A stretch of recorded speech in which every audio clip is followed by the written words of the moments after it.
بسم الله الرحمن الرحيم والصلاة والسلام على أشرف الأنبياء والمرسلين نبينا محمد وعلى آله وصحبه أجمعين. أحييكم بتحية الإسلام، تحية أهل الجنة. السلام عليكم ورحمة الله تعالى وبركاته. Inuulit po natin na hinihingi natin kay Allah Subhanahu wa Ta'ala na sana isama tayo dun sa mga taong pinatawad sa araw ng Arafah, sa mga nag-fasting, tinanggap yung kanilang pag-aayuno, sa mga taong gumawa ng kabutihan sa 10 araw ng Dhul-Hijjah. Hinihingi natin na isama silang lahat sa mga taong papatawarin ng kanilang mga kasalanan before and after ng taong ito. Sa pagpapatuloy po ng ating pag-aaral ng online classes natin sa Fanar, sa Level 2, muli, sana bigyan tayo ng gabay ng Allah Subhanahu wa Ta'ala para maintindihan natin yung mga lessons na gustong ipaabot ng pag-aaral natin na ito upang maisa buhay natin ang mga natutunan natin. Inuulit po natin na ang importance ng pag-aaral na ito hindi para dumami ang ating mga kaalaman, ngunit hindi na nakikita sa ating mga gawa. Ang pinakamahalagang resulta ng ating pag-aaral ang maging mabuti tayong mga alipin kay Allah Subhanahu wa Ta'ala at nakikita sa ating mga kaugalian yung mga natutunan natin dito. So sa pagpapatuloy po, ayon sa ating schedule, ang unang subject po natin ay ang Quran. Ang tatalakayin natin sa araw na ito ay ang pinakasikat na surah, isa sa mga pinakasikat na surah dahil dito sa surah na ito merong awakening at pagpapahiwatig ng Allah Subhanahu wa Ta'ala ng kanyang kadakilaan at ng kanyang mga alagad. So, ang surah na tatalakayin natin sa araw na ito ay Suratul Fil. Kung isasalin po natin sa Tagalog, ito po ang may-ari ng elepante. So, para po guided tayo, ano po yung pag-uusapan natin sa araw na ito? Siyempre, yung introduction o yung panimula, mga ibig sabihin ng mga salitang Arabic na binanggit dito sa aya na ito, ang mga kanyang kahulugan, ano ang mga kwento ng pangyayari ng sura, at yung panghuli, ano yung aral na mapupulot natin sa pag-aaral natin na ito o sa sura na ito. Simulan po natin sa panimula. Ang sura na ito ay Makkiyah. Di po pa, pag nag-aaral tayo ng Arabic o nag-aaral tayo ng tafsir o nag-aaral tayo ng Quran, mahalagang malaman natin kung ano ang sura na ito. Kung Makkiyah ba ito or Madaniyah, upang malaman natin kung ano yung tinatarget ng Allah Subhanahu wa Ta'ala.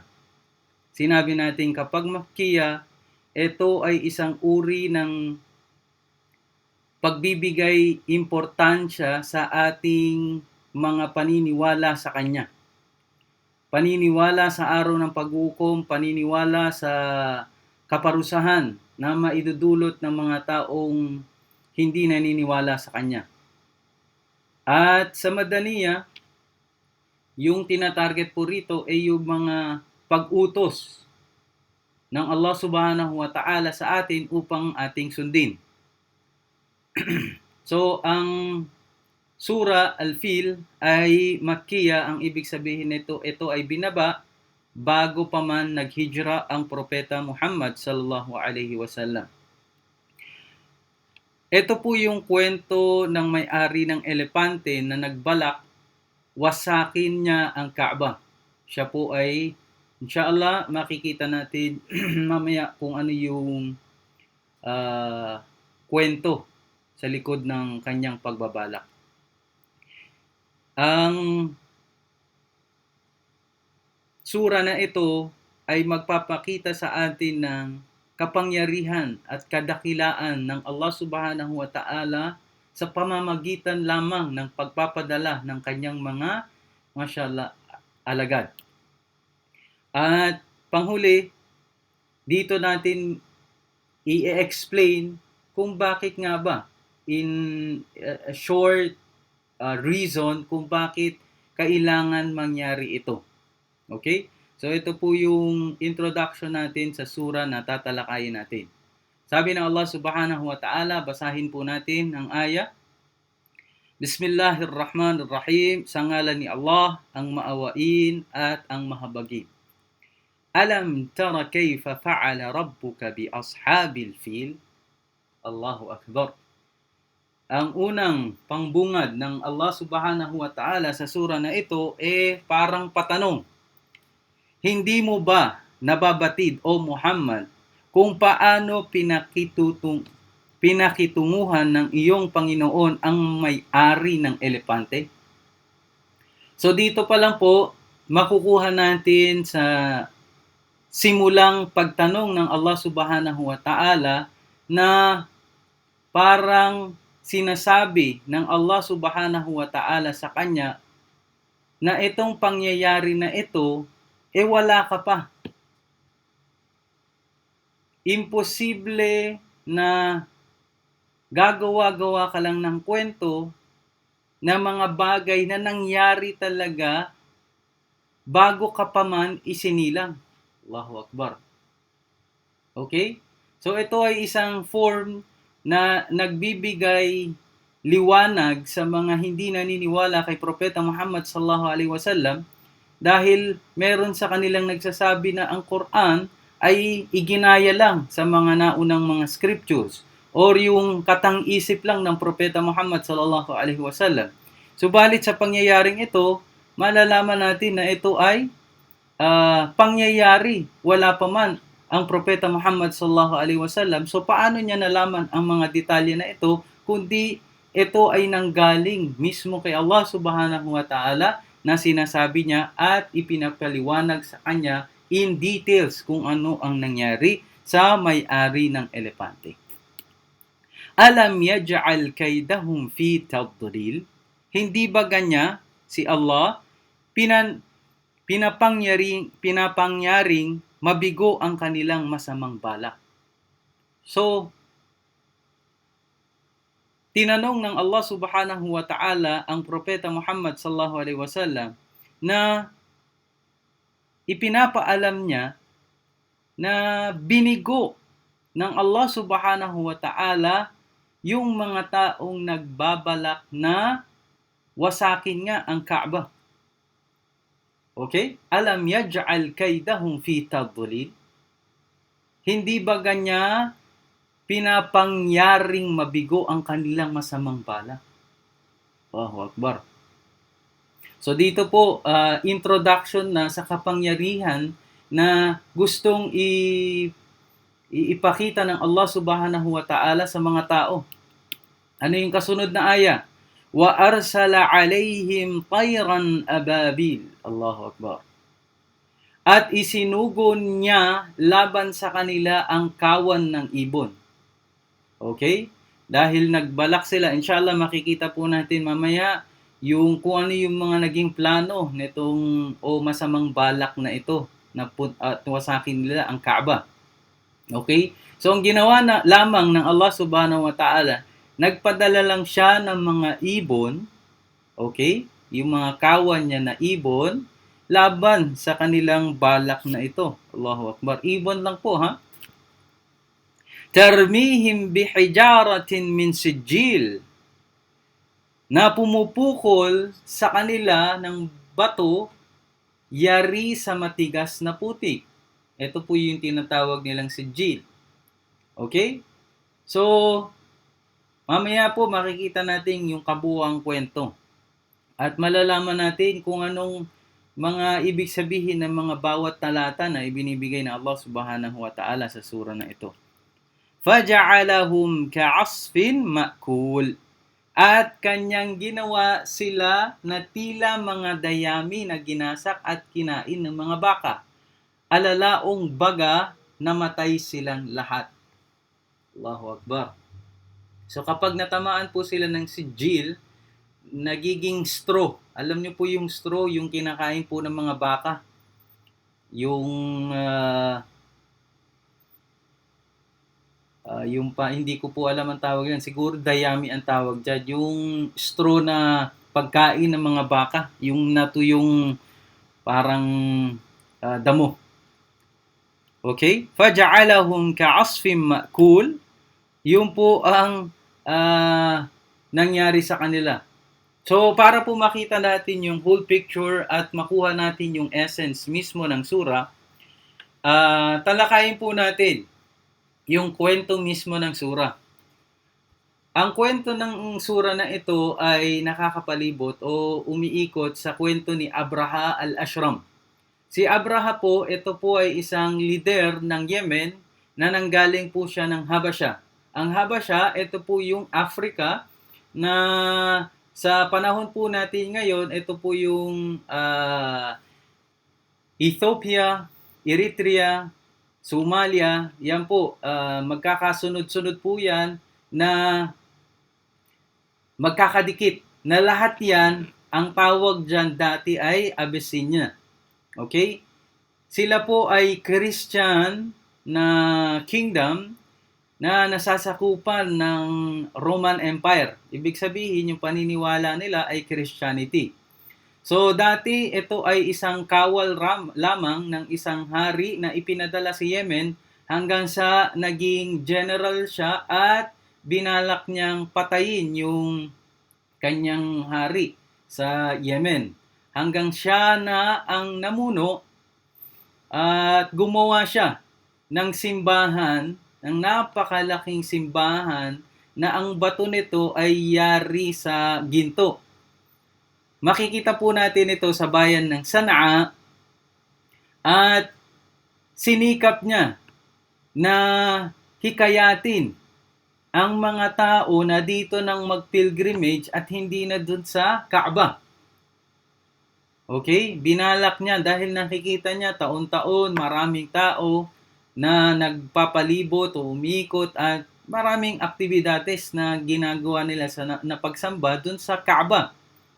So dahil po sa galit, selos at yabang, ulitin ko po, dahil sa galit, selos at yabang, ito po yung dapat ingat-ingatan natin.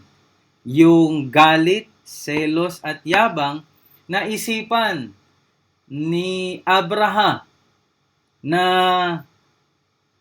pumunta ng Makkah at wasakin ang Kaaba. Allahumma musta'an. Ganun po yun. Galit na galit siya dahil hindi pumupunta yung tao sa kanya. Nagseselos siya dahil maraming pumupunta doon sa kabila. Dahil sa yabang niya, na-insulto siya, gumawa siya ng simbahan, wala naman pong pumupunta doon sa kanyang tahanang ginawa, tahanang pagsamba. Okay? So, dala ang kanyang mga pinakamalalaking elepante. Paano po nagkaroon ng elepante? Ulitin ko po, si Abraha ay originally from Africa. And Africa, doon po nanggagaling itong mga malalaking mga elepante. At pinili po mismo ni Abraha ang pinakamalaking elepante. Okay? At pumunta sila ng Makkah para nga wasakin yung Kaaba. So, dahil may pinuno ang Makkah na si Abdul Muttalib at ginagalang ng kanyang mga tauhan sa Makkah, inutusan niya ang kanyang mga tao na magsilikasan sa mga bundok habang hindi pa nare-resolve itong problemang gustong gawin ni Abraha. Sabi niya, magsitago muna kayo at kakausapin ko muna. Dahil nung pagpasok po ni Abraha sinakop at kinuha niya ang mga ari-arian, kasama na rito yung kamelyo ni Abdul Muttalib sa bungad ng pagpasok natin ng Makkah. So, kinausap at nagkaroon ng deal si Abdul Muttalib at sabi niya, maawa na kayo sa inyong mga sarili, ibigay nyo lang sa akin yung aking mga kamelyo dahil ako ang nagmamay-ari niyan. Ang Kaaba, may nagmamay-ari niyan. Ang Allah subhanahu wa ta'ala at siya ang magpoprotekta nito. So, namangha o nagulat si Abraha, mas concerned pa si Abdul Muttalib sa kanyang kamelyo. Hindi niya alam yung pananalig ng mga taong nasa Makkah, sa Kaaba at kay Allah subhanahu wa ta'ala. Okay? So sabi niya, bigay mo lang sa akin, ang Allah subhanahu wa ta'ala ang magpoprotekta sa kanyang bahay, ang Kaaba. So, every time na iaharap po ni Abraha ang kanyang mga elepante tungo dun sa Kaaba o papuntang Makkah, ayaw po humarap dun. Pero kapag iikuti niya at iharap niya papuntang Yemen, pabalik, tumatayo at mabilis na naglalakad. Doon pa lang po malalaman natin na talagang etong mga lahat ng nilikha ng Allah subhanahu wa ta'ala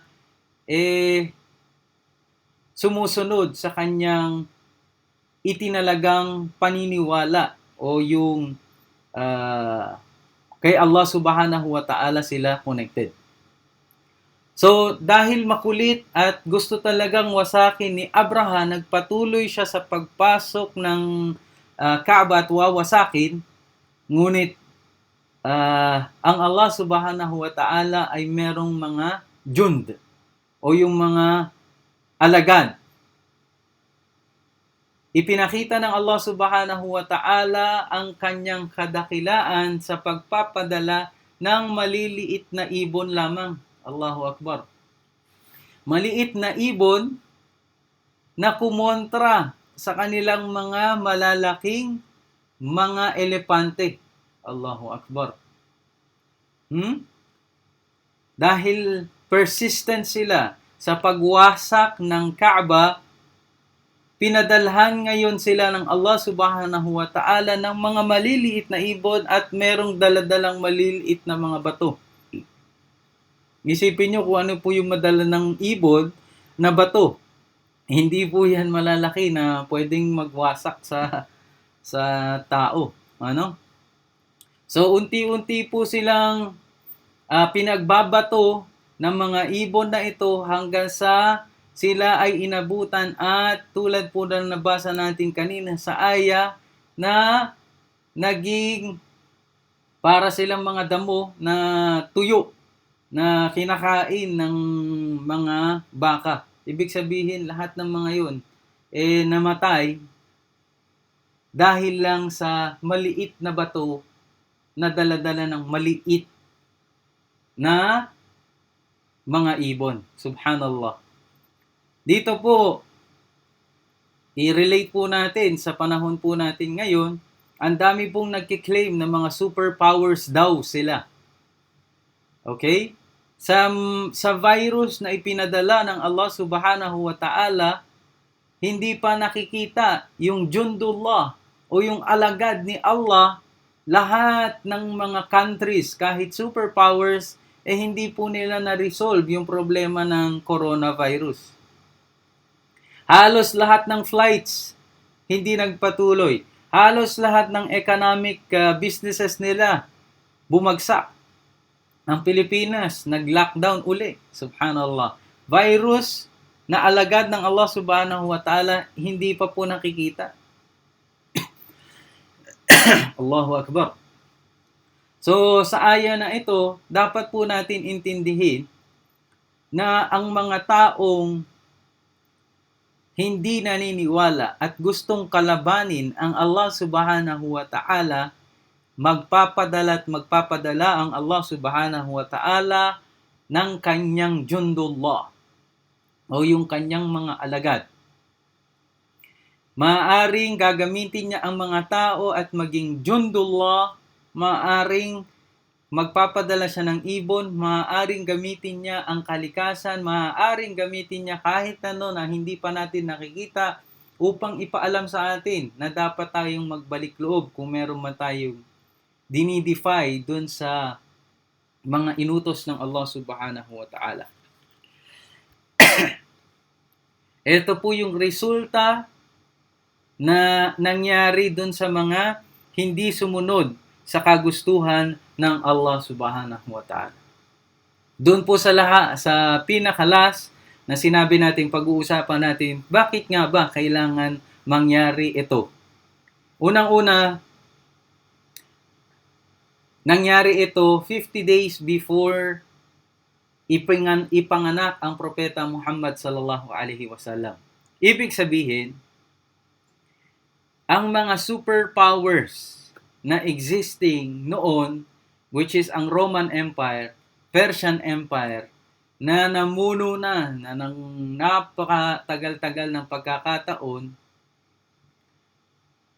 etong pangyayari na ito ay bilang introduction sa kanila na meron ng paparating na mensahero at babaguhin na ang kanilang mga hindi na tamang ginagawa sa tao. Okay, dahil ang insidente na ito ay hindi siya basta-basta. Isipin niyo po, etong si Abraha, connected po ito sa Abyssinia. At ang Abyssinia ay connected din sa Roman Empire. At ang Roman Empire, almost ilang centuries ang kanilang paglalaban with Persian Empire. So itong balita na ito bilang introduction sa kanilang lahat at sampal at magpapaalam sa kanila na merong paparating na mensahero na dapat nilang ayusin na yung kanilang mga ginagawa. So I hope meron po tayong natutunan sa araw na ito sa pag-aaral natin ng Suratul Fil.